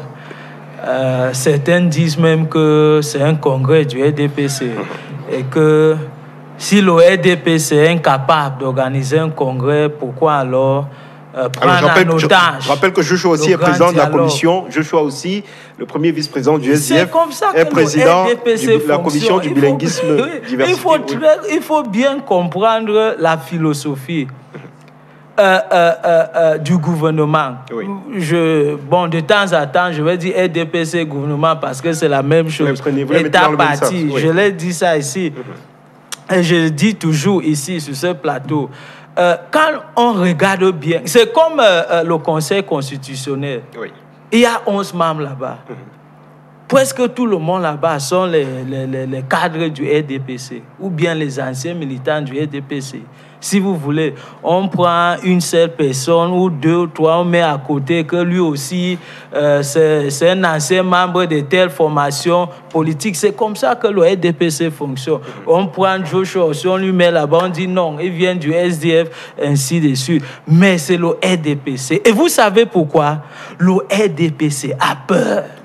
Le RDPC a peur. Oui. Pourquoi? Parce qu'ils savent que ce qu'ils sont en train de faire n'est pas la volonté des Camerounais. Tout le monde, même les cadres du RDPC, tout le monde veut le fédéralisme aujourd'hui. Oui.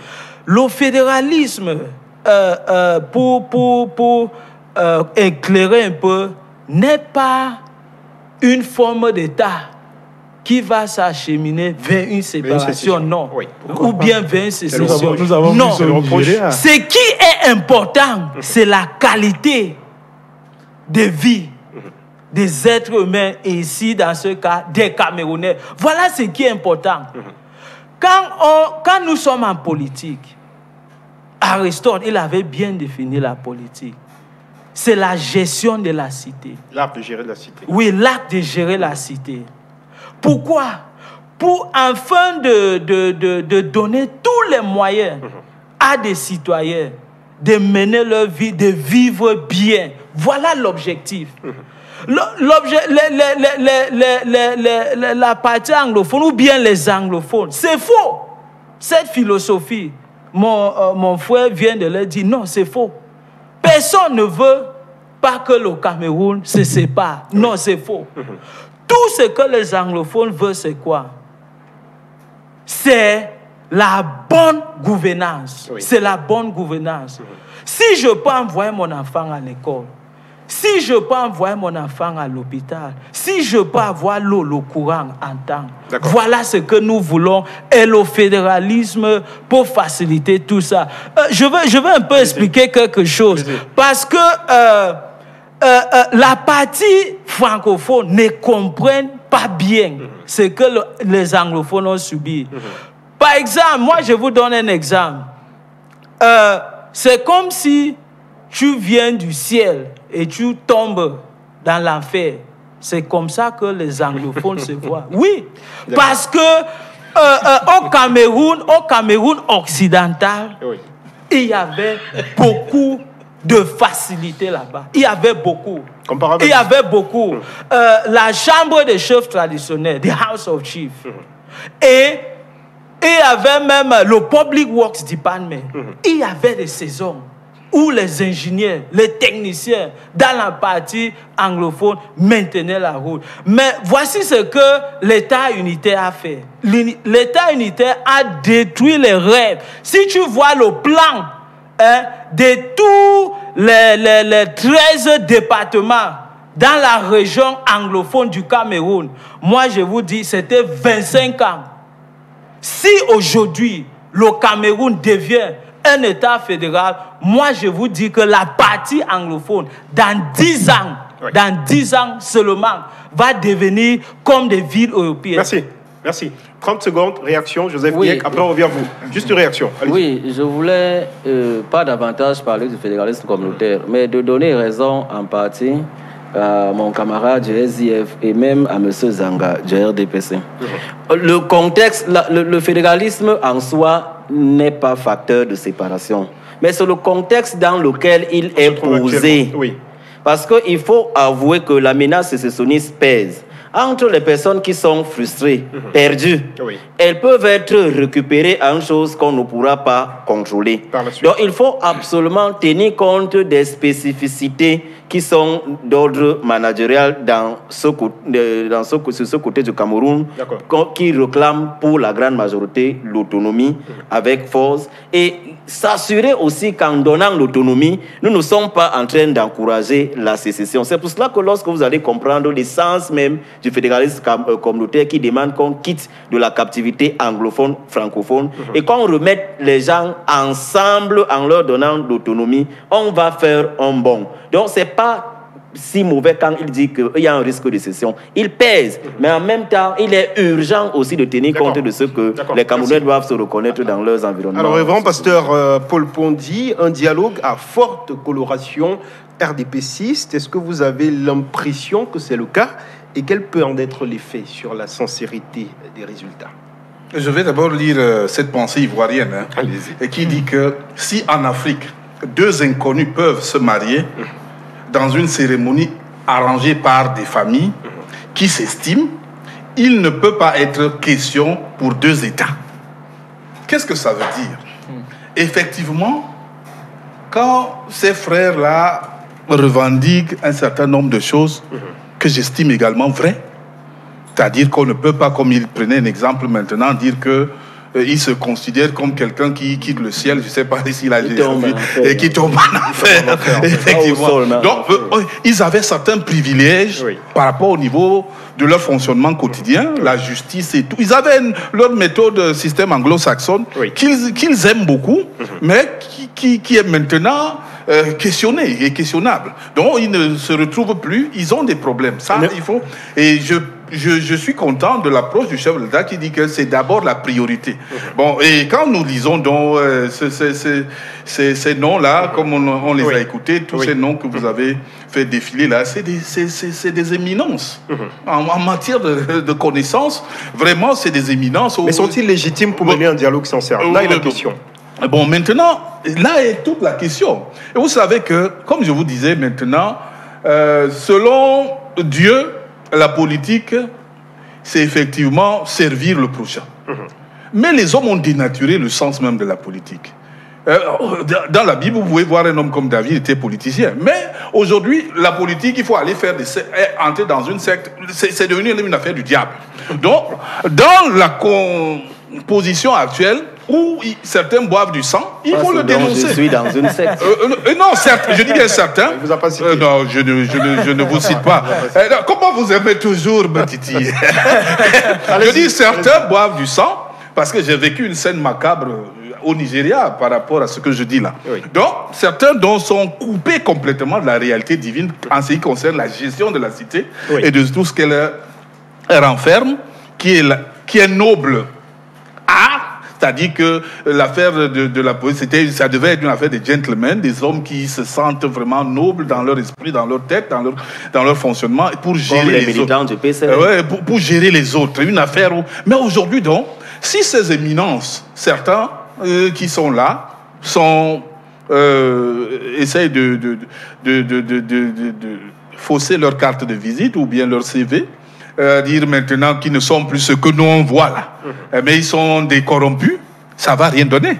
Mais si maintenant ils bénéficient du bénéfice du doute, c'est-à-dire que comme il est clair dans la Bible, dans le livre de Corinthiens 13, il ne faut pas soupçonner. Ils sont encore en travaux. On ne peut pas les soupçonner maintenant d'être corrompus, de biaiser les travaux et tout. Mais nous voulons. Parce que nous sommes en train de faire également notre dialogue ici à la télé. Bien sûr, vous l'avez dit. Nous voulons que les problèmes du nord-ouest et du sud-ouest, c'est un appel, qu'ils soient véritablement pris au sérieux, qu'ils soient réglés une fois pour toutes.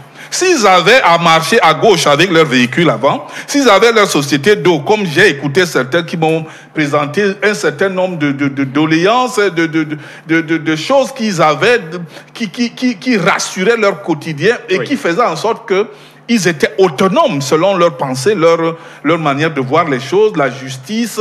Ils n'avaient pas de gendarmerie, ils m'ont dit ça, ils avaient simplement la police. Donc, il y a un certain nombre de choses qu'il faut véritablement revoir en fond et les solutionner. Parce qu'il y a quelque chose, je vais chuter par là. Allez-y. En 61, c'est très important de le dire en télévision, le président de la République a dit que la priorité c'est le nord-ouest et le sud-ouest, et il a bien parlé. En 61, ces deux États-là, ou bien ces deux régions-là, comme on peut les...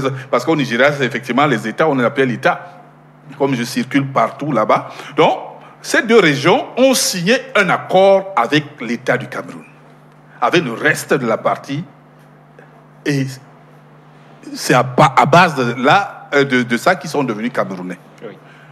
Donc ils ont toujours été... Et ils ont toujours été Camerounais, mais ils ont accepté de fonctionner. Ils ne sont pas rattachés au Nigeria, et comme ils voulaient certains le faire, donc ils sont restés dans le bon sens. Mais par contre, les autres régions du Cameroun, tu peux me dire la région du Centre n'a signé aucun accord en 61 avec une partie pour faire partie du Cameroun. Donc eux, ils ont des revendications vraiment claires qu'on doit voir en fond et solutionner définitivement pour ce problème, parce que nous avons marre de voir le sang couler. Comme vous me disiez maintenant à l'entame qu'une jeune femme institutrice venait de se faire égorger.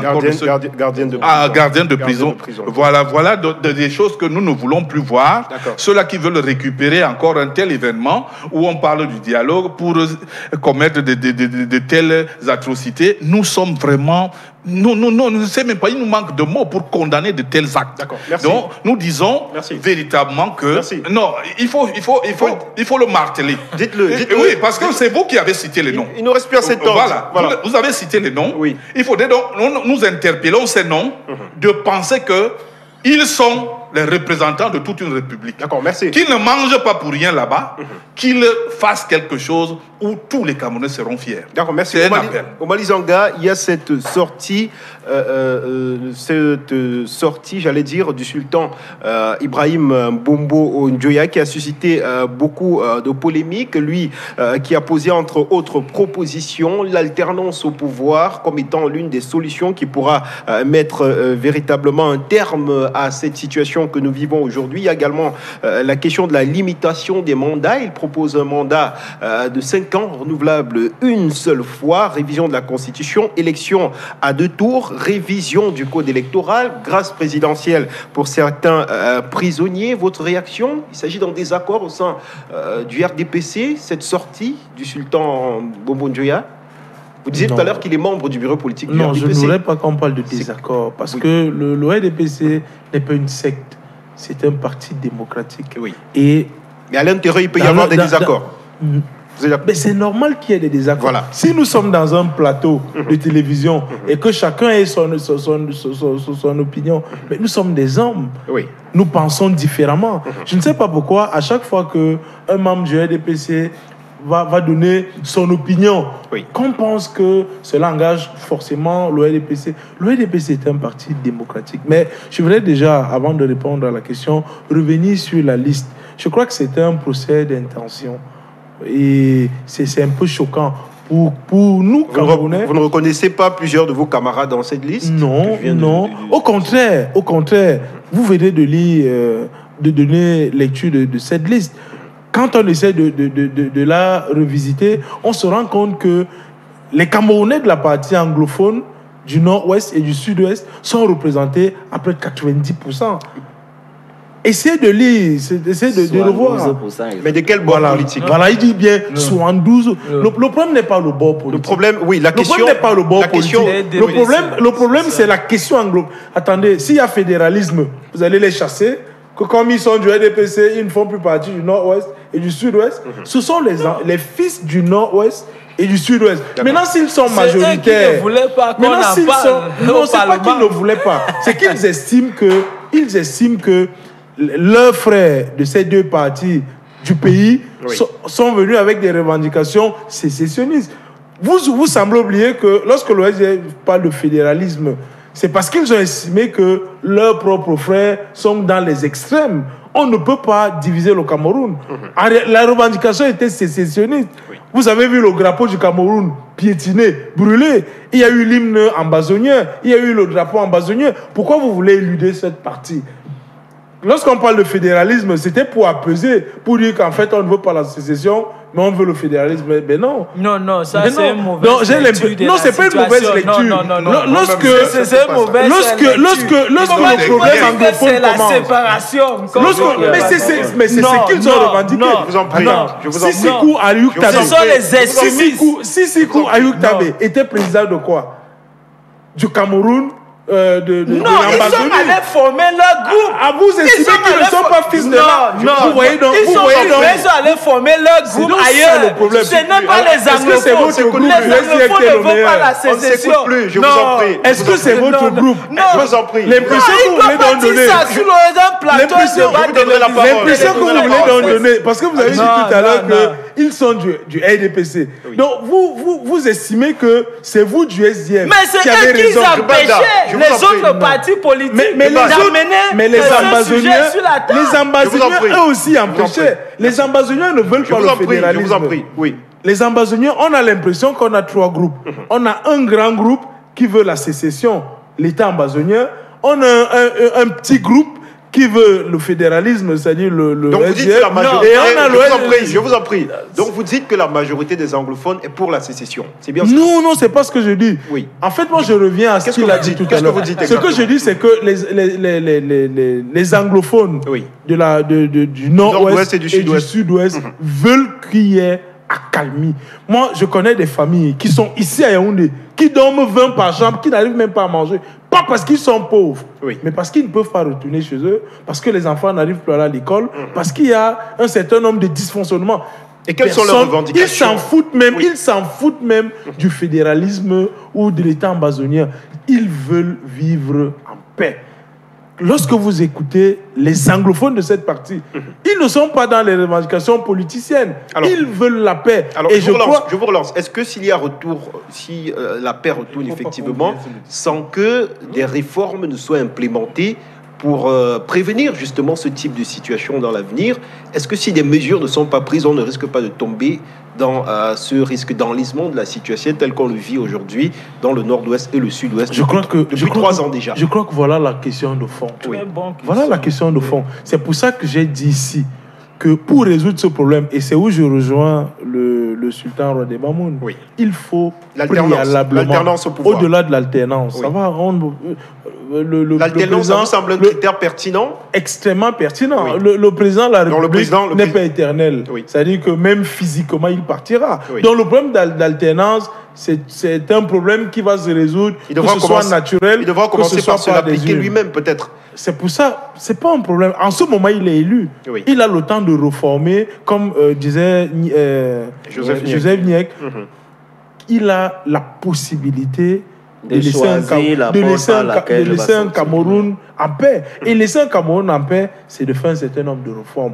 Vous voyez, en France, lorsque Sarkozy est arrivé, il a parlé de grandes réformes. Lorsque Macron arrive, en fait, chacun veut faire des réformes de sorte que lorsqu'il partira, encore qu'il a dit qu'il voudrait, il voudrait que, au sorti de sa mission, qu'on retienne de lui qu'il a apporté la démocratie et la prospérité. Et je crois que la prospérité commence par l'effectivité de la décentralisation. La démocratie, il y a un certain nombre de choses qui sont reprochées. Donc on est sur le chemin. On est sur le chemin des objectifs. Je crois qu'on est sur le chemin. D'accord. Joseph Niek, avec vous, j'aimerais que vous jetiez votre regard, vous aussi, sur cette sortie du sultan Roi des Mamoun. Comment analysez-vous cela? Est-ce que c'est sincère ou alors nous sommes dans une démarche purement politicienne? Non, il me souvient qu'en 2011 déjà, le sultan est constant. Il est constant. Ça lui a même valu finalement, quand les gens pensaient à l'ascension, il a plutôt été nommé sénateur. Il est constant sur cette question. Et c'est pour cela que, avec votre permission, moi je vais revenir sur les délégations supposées être à effectif pléthorique du RDPC. En sciences sociales, on dit un nom invalide, 1000 oui. Donc, ce n'est pas le nombre de militants du RDPC dans la commission qui va biaiser le dialogue. Non, ils sont d'abord tous Camerounais au départ. Pour moi, c'est les conditions dans lesquelles ces personnes-là peuvent s'exprimer librement. Et les conditions, les garanties dans lesquelles ce qu'elles vont dire dans ces commissions sera pris en compte et exécuté. Et c'est à ce niveau que se trouve ma gêne. Parce que moi, ce qui est important, lorsque vous partez à pareille assise, il y a l'ordre du jour. Tout se joue au niveau de l'ordre du jour. Quand vous voyez les 8 points qui sont retenus, pour moi, ça pose véritablement problème. Moi, ce n'est pas le casting. Vraiment, je le dis sincèrement. Qu'on ait les 400 membres venant du RDPC et qu'ils puissent avoir une marge de manœuvre pour dire sincèrement ce qu'ils pensent et que ce qu'ils disent soit pris en compte, pour moi, ça ne gêne pas. Donc, ce n'est pas au niveau de la composition, c'est au niveau de l'ordre du jour. Donc, c'est à ce niveau que je pense que rien n'est fait au sérieux. Mais je vous dis, comme tout a été défini ailleurs par le président de la République, il faut que pendant la tenue de ce dialogue, qu'il crée des conditions pour que les gens se sentent libres d'exprimer ce qu'ils veulent et que lui, en tant que président de la République, qu'il prenne en compte les mesures les plus pertinentes pour ramener la calmie dans ces zones. Donc, pour moi, concernant le sultan... Alors, vous avez parlé des thématiques tout à l'heure, elles ont déjà été arrêtées. Qu'est-ce qu'on fait de ceux... Quand vous dites arrêter, c'est léger. Pré-arrêter, c'est-à-dire avant même la convocation du grand dialogue, tout ça était déjà... Mais il y a un document qui circule. Les thématiques là sont arrêtées depuis le mois de décembre. Rien n'a changé. Même les résolutions sont aussi consignées là-bas. Donc, espérons un miracle. Moi, je vous dis, c'est un sursaut d'orgueil que j'attends du président de la République. Vous estimez que les résolutions ont déjà quand été je vais dire, j'en appelle, je n'ai pas ce courage ou bien ce pouvoir d'appeler. Vous estimez que les résolutions du dialogue ont déjà été rédigées? Ce que je suis en train de dire, les résolutions du dialogue ne partiront pas dans l'esprit des choses qui sont faites parce que les gens auront dit au dialogue, sauf s'ils ont les conditions de leur dire. C'est le président de la République qui va décider le premier jour de ce combat. Moi, je vous ai raconté une anecdote ici. Les résultats ont été signés par le président, ça a été lu ailleurs. Lui-même sait à quel niveau se trouve le président, l'État du Cameroun, et lui-même sait exactement là où il veut le placer. Oui. Donc, il permettent que les conditions, c'est-à-dire la modification, par exemple, de l'ordre du jour préétabli, soit acceptées. Peut-être pendant les séances qui auront lieu après-demain, parce que les travaux en commission auront déjà été effectués, que les problématiques importantes soient adressées. Si on ne peut pas modifier le code électoral, si on ne peut pas toucher sincèrement la forme d'État, la gouvernance, les mesures d'intégration nationale, la réforme du système éducatif, vraiment on sera en face d'une tripartite bis. Moi, je ne sais pas si la tripartite a même eu son sens, parce que là-bas, vous devez constater que ce que les Camerounais ressentent aujourd'hui est plus fort que ce qui se passait pendant la tripartite. Il y a les réseaux sociaux qui sont entrés, donc les Camerounais, au fond de leur village, sont au courant de ce que ça ne va pas, mais on est en train de trouver les solutions. Donc, il faut absolument que les gens s'inspirent de Sultan, ceux des militants du RDPC, c'est-à-dire qu'ils montrent qu'ils ne sont pas RDPC, ils sont d'abord Camerounais, parce que personne n'a l'appartenance à un parti sur son acte de naissance. Donc qu'ils soient sincères comme lui, qu'ils se rassurent que ce qu'ils ont dit est pertinent et que ça a été pris en compte dans les résolutions, mais qu'il y ait davantage un calendrier d'exécution. Parce que si au sortir de ce dialogue, on dit il y a de belles résolutions, mais qu'il n'y ait pas de timing. Moi, c'est des choses vraiment qui me préoccupent. Vous pouvez être Chantal Biya et dire des choses importantes pour la République. Il faut que ce cadre-là soit mis en place, que les conditions d'effectivité des résolutions, les bonnes, soient aussi arrêtées et qu'on passe à autre chose. Vraiment, les Camerounais veulent passer à autre chose. Faisons-le. Merci. Grimbaldunda, une fois son discours prononcé, le sultan roi des Bamoun a été repris par le Premier ministre chef du gouvernement qui a réitéré que ces questions qui ont été évoquées n'étaient pas justement à l'ordre du jour. Est-ce qu'il faut s'attendre à ce que des dynamiques comme celle-ci, comme celle qu'évoque notamment le SDF avec la question de la forme de l'État, la question de l'alternance pour ce qui est du sultan roi des Bamoun, est-ce que vous vous attendez à un miracle, tel que évoqué par Joseph Nye, pour que ces différentes thématiques soient effectivement imbriquées dans les discours, dans les échanges, c'est difficile à leur dire. Pourquoi? C'est lui, le chef du gouvernement, le Premier ministre, qui avait dit que le chef d'État a dit que on peut en parler de tout, sauf la sécession. Maintenant, aujourd'hui, les gens évoquent les sujets et on les empêche. Pourquoi? C'est dangereux. Est-ce qu'on a empêché? Non, c'est dangereux. Pourquoi est-ce que, quand je dis empêcher, quand je dis empêcher, ce n'est pas inscrit dans l'ordre du jour. C'est ce que ça veut dire. Ça n'empêche qu'on ait l'ordre du jour est arrêté ailleurs. Oui, l'ordre du jour a déjà été arrêté ailleurs. Ça n'empêche qu'on évoque dans les commissions. Et c'est dangereux. Je suis aussi président d'une commission. Vous croyez, si quelqu'un, comme le Premier ministre, dit que ce n'est pas inscrit dans l'ordre du jour, vous croyez que les résolutions qui vont sortir vont être comment? Ça va porter sur ces sujets. Non, c'est ça le problème. Et c'est déjà dangereux. Hier, je suivais à la télé, comme la diaspora était en colère. On nous a amenés ici. Pourquoi? Je vois les listes partout. Je vois l'ordre du jour partout. On n'a rien dit. Tout a été déjà décidé. Et voici ce qu'il a dit. Nous allons tout faire. Nous allons tout faire pour se faire écouter. Même si c'est des grevés dans le Cameroun, même si le gouvernement veut nous arrêter dans notre propre pays, on va gréver parce que c'est trop. Laissez les gens s'exprimer. Mais amenez tous ces sujets sur la table. Et Einstein avait dit quelque chose. N'ayez jamais confiance à quelqu'un de résoudre un problème qu'il a causé. Et le SDF estime que le régime des Probia et le RDPC a causé tous ces problèmes. On ne peut jamais avoir confiance, je vous dis, monsieur Cédric. On ne peut jamais avoir confiance au RDPC. Et je suis très désolé que l'OTAN du RDPC est passé. Le RDPC est loin derrière l'OTAN. C'est eux qui nous attaquent comme ça, le développement du Cameroun. S'il vous plaît, on ne peut pas avoir confiance au cas du RDPC. Les gens qui ne voulaient même pas parler de ça au Parlement.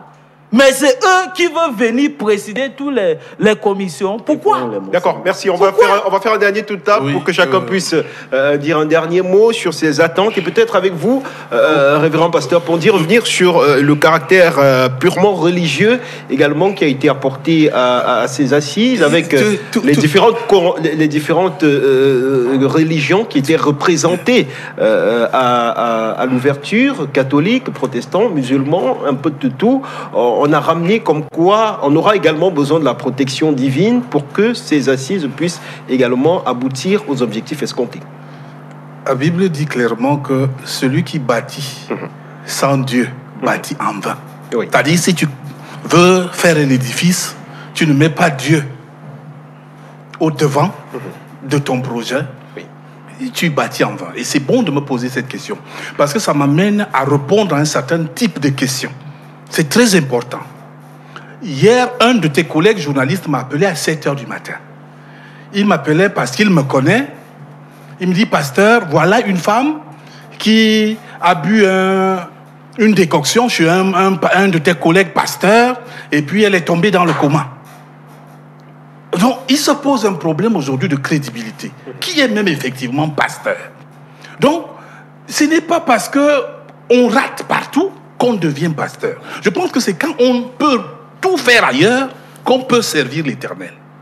Dans ce grand ministère qui est sacerdotal et qui est sacré. Vous doutez de vos collègues qui étaient hier à l'ouverture? Je ne doute pas, mais il se passe quelque chose de grave dans la cité du Cameroun. On dénonce les faits des faux pasteurs partout. Et je voudrais attirer l'attention, effectivement, des dirigeants, parce qu'il y a une certaine clochardisation actuellement des pasteurs. Est-ce que les faux pasteurs étaient hier au Palais des Congrès? Je suis en train de vouloir répondre. Laissez-moi développer. C'est très important.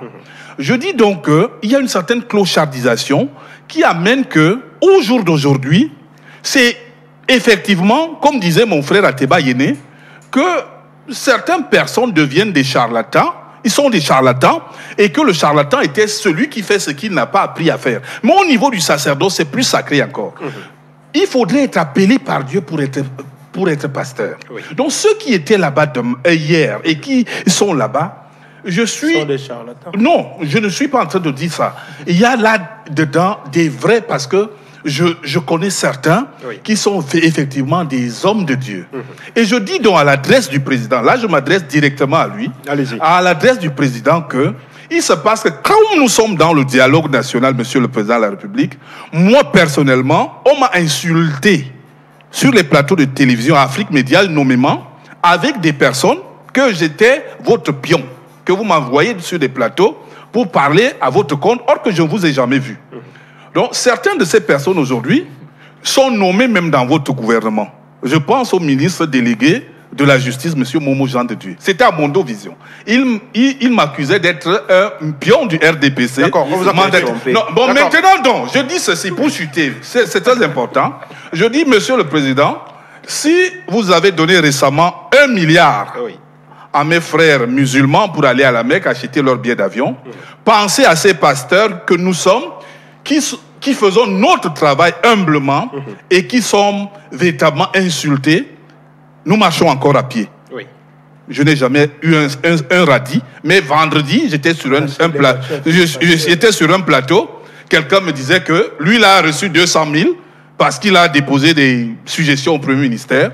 Mais c'est pas normal. Et on était en train d'accuser un certain nombre de personnalités que je connais, qui sont sérieux, qui ne peuvent pas jouer à ce jeu-là. Donc je dis à Monsieur le Président que les chefs traditionnels ont de l'argent qui vient du Cameroun, que les pasteurs également, les vrais, soient effectivement à assister parce que nos quêtes ne donnent rien. D'accord. Dans les églises, si c'est ça que vous pensez qu'avec ça on peut fonctionner maintenant. Il faut également aider les hommes. D'accord. Omali Zanga, d'ici à vendredi, quelles sont vos attentes?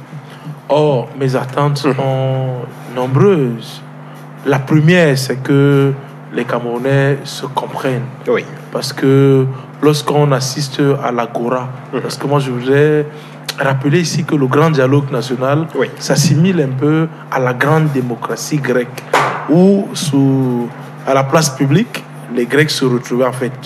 Une caste de personnes se retrouvaient et discutaient des problèmes de la République. Et je crois que c'est pour ça qu'on a parlé du grand dialogue. Oui. C'est vrai que les problèmes phares qui sont posés sont les problèmes des régions du nord-ouest et du sud-ouest. Mais en réalité, ça concerne tous les Camerounais. Parce que lorsque tout à l'heure on parlait d'emploi, le problème d'emploi n'est pas que un problème anglophone, c'est un problème francophone. Oui. Le problème de route, le problème d'école. C'est pour ça que moi je pense que ici il ne s'agit pas d'un parti politique. Oui. Il ne s'agit pas d'une région, mais des Camerounais, du Cameroun. C'est pour ça qu'au sorti de là, comme disait le Premier ministre John Gouté, que les générations futures retiennent de ceux qui sont invités à ce dialogue quelque chose d'extrêmement important. Oui. Que ce soit à partir de ceux-là, qui sont d'ailleurs, comme disait le pasteur Pondi, des privilégiés à redéfinir la vie de la nation camerounaise. Merci. Ce sera votre dernier mot sur ce plateau. Joseph Niek, votre dernier mot sur la question du dialogue. Il nous reste très exactement 3 jours. Quelles sont vos attentes? Est-ce que vous vous attendez à ce qu'il y ait un bouleversement de la situation pour que véritablement les problèmes réels qui ont été posés par un certain nombre de leaders puissent être insérés à l'ordre du jour afin que cesse définitivement cette crise qui gangrène le Cameroun depuis bientôt 3 ans? Pas bouleversement. Bouleversement est trop fort, mais amélioration. Amélioration, oui. Mon mot de départ et mon mot de fin, c'est que je n'attends pas du président de la République qu'il développe encore ce pays. Il n'en a plus l'énergie.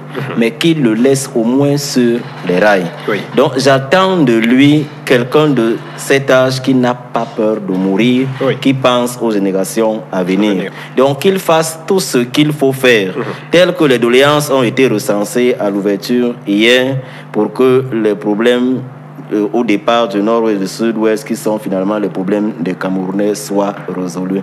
Donc on discute de la forme d'État. Peut-être même les anglophones posent un problème, mais le contexte ne s'y prête pas. Qu'on en discute, qu'on discute de tout et qu'on retienne l'essentiel qui nous permettra d'aller véritablement aux grandes résolutions. Donc pour moi, c'est le dernier geste que j'attends du président de la République. Merci. Grimbalda. Grimbalda, votre dernier mot sur la question du dialogue. Par rapport aux atteints, j'aimerais bien voir à la fin de ce dialogue aussi une réconciliation. Oui. Et que si le président de la République, comme mon frère vient de le dire, veut sortir par la grande porte, il s'adresse encore à la nation et il dit que tout a été débattu, mais maintenant, on va le mettre en place avec le déroulement progressivement. Avec un agenda bien établi. Oui, même la question du fédéralisme. Oui. C'est important. Comme vous avez bien lu la dernière phrase du discours du chairman. Oui. Si on ne peut pas débattre de ce sujet, de se retirer. Ça, c'est le boycott. Oui. D'accord, on espère que ce ne sera pas le cas. Mesdames et messieurs, c'est ici que prend fin cette autre édition de votre émission Chantier politique. Je vous dis merci à vous tous qui avez bien accepté de faire le déplacement jusqu'ici au studio de Humanitarian TV pour partager avec nos très nombreux téléspectateurs qui nous suivent et qui aiment d'ailleurs nous faire des messages sur notre page Facebook. On remercie également toute l'équipe technique mobilisée pour nous permettre de réaliser ce programme. Je pense à Christian Tambo qui était à la réalisation. On n'oublie pas William Kamga qui était du côté du son. On n'oublie pas Mathieu Tagne. On n'oublie pas notre très cher Janir qui était également de l'autre côté de la caméra. Merci à vous tous également, très chers téléspectateurs, de nous avoir suivis. Je vous donne rendez-vous mardi prochain lorsqu'il sera 21h pour une autre édition de votre rendez-vous hebdomadaire Chantier politique. Portez-vous bien. Bonsoir.